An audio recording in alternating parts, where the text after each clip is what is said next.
it's not that people care about Arsenal. I actually don't think people care. I think they just like to troll. I don't actually think that, like, the whole saying people live rent free or are fans of rent free and all these other nonsense quotes. I actually just think that people love to talk about Arsenal just to kind of get Arsenal fans rattled up because we are quite active online. But what I will say is that some of the things that have been coming out recently about this 15-year-old player Ethan coming on, it's disgusting. Like, it's absolutely like nasty. It's a nasty kind of rhetoric that people got about Arsenal at this moment in time. And look, I would say at this moment in time, the reason why people are talking about Arsenal is because we're back and we're back into this. And what I mean by we're back is we're back into a position where we're going to be challenging. We seem to be in a better place. We're not going to be that banter club. I think the banter club probably is still Man United at this current moment in time, but they could be developing something. I'm not too sure, and it's annoying because even now you look at all of the stuff that's going on online, the amount of kind of people that are talking about Arsenal. It's just nonsense. It's crazy. And for me, I look at it and I say, well, why do people kind of say that Arsenal aren't going to win the league? Why do people say that Arsenal, we've had an easy fixture list? Man City, I think they've played the 16th, 17th, 18th, and 11th best team in the league. Whereas we've played teams that are higher up, but everyone talks about Man City. This is why you're hated, Gunnar. This is why, because you name facts that are completely irrelevant about teams that are their positions. This at the start of the season, 7 games in, you talk about league positions. Man City have played the 11th, 15th. We know these league positions aren't relevant to where we'll actually finish. Arsenal, as per the Athletic, had the easiest start out of all Premier League's teams. Yeah, and this is why you get the hate, is because you guys start talking. I feel like with Spurs fans, yeah, like you just talk for the sake of talking. I don't think there's any sense. What you don't understand is every season is different. So last season, Chelsea they look quite good. This season, they're not as good. So if you don't get the points that you did or you should get this season against Chelsea, it may look like a negative because Chelsea aren't that good, or Liverpool aren't that good, or other teams that good, whereas other teams can be better. So when you're talking about your point, it doesn't make any sense. It's farcical. But anyway, moving on. For me, I just look at it very simple, and I say, look, like, some of the things that are coming out this week about, as I said, this 15-year-old and like about Arteta and all these other things.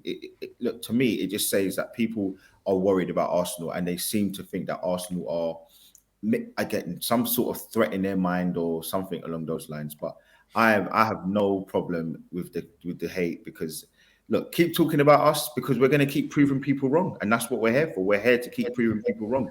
Little bit by little bit, we're every single thing that is labelled at us, we kind of put it down, we thrash it down. So, sorry, I know I just can't, but I have to say, this is, and Jules is right, this is why Arsenal get the hate. Because Goonily starts off by talking about how Man United are still the banter club. We've never been the banter club. You have not been in the Champions League since God knows when, 20 long time. Was a teenager. I remember last time you played Champions League. He probably had some hair on his head back then. You've been. It's been a while. It's been a while. The banter club for years on years. Because we had a bad start to the season. Or granted, sorry, we finished behind you last year. It's not just about this season. We had a bad start to the season, and you lot had a great start to the season. Now we are still the banter club. No, we had a banter season, but you've had a banter half decade. And when you're going to be honest, you had a big monologue. You had a monologue. Let me speak. You had a monologue. Let me speak. No. You had a monologue. Let me speak. Let's let Nick. We'll come back to you. Let's let Nick finish, and then we'll come back to you, bro.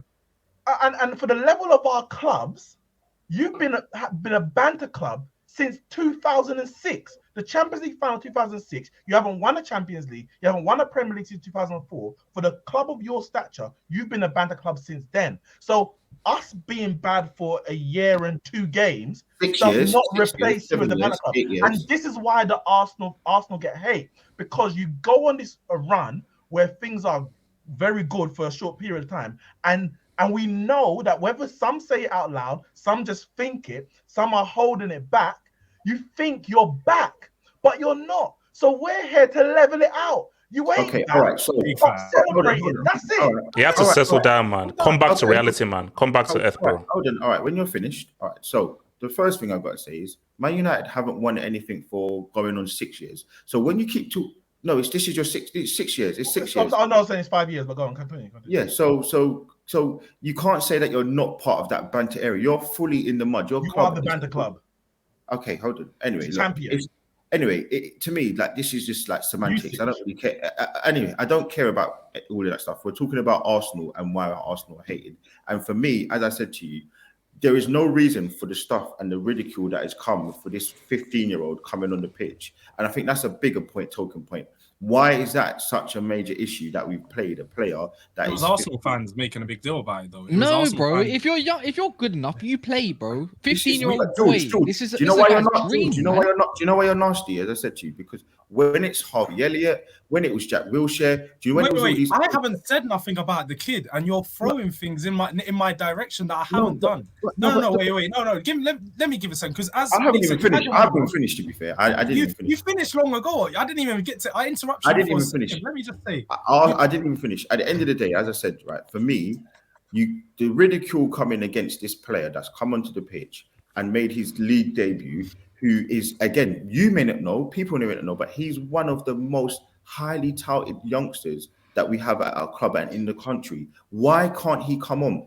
And even if we want to use it as a point to show that we're ready to possibly push him and fast track him, why is that an issue? Why is that a problem? Why was it not an issue when Harvey Elliott made his debut? Why wasn't it an issue when Mason Greenwood came on the pitch? Why wasn't it an issue when all these other players came on the pitch? And for me, it's not a thing. Why are Arsenal fans not allowed to celebrate that? We've broken a record that we're happy and proud about this player.